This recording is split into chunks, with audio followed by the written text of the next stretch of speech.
బీజేఏ theatre association భాషా సంస్కృతి శాఖ తెలంగాణ రాష్ట్ర ప్రభుత్వం సంయుక్త నిర్వహణలో production oriented traditional folk theatre Bayalata వర్క్ షాప్ను నారాయణపేట జిల్లా మద్దూరు మండలం నాగంపల్లిలో నిర్వహిస్తున్నారు. జనవరి 25వ తేదీ వరకు 2 నెలల వర్క్ షాప్ను విజయవంతంగా ముగించుకున్నట్లు దర్శకులు ట్రైనర్ కాడం బుగ్గప్ప తెలిపారు. మార్చి 25వ తేదీ వరకు వర్క్ షాప్ కొనసాగుతున్నట్లు బీజేఏ థియేటర్ అసోసియేషన్ వ్యవస్థాపక అధ్యక్షులు, రచయిత, సింగర్ శ్రీకాంత్ కాడం తెలియజేశారు.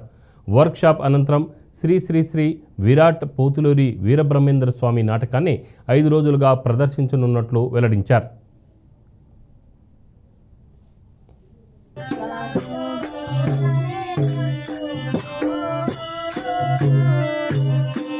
No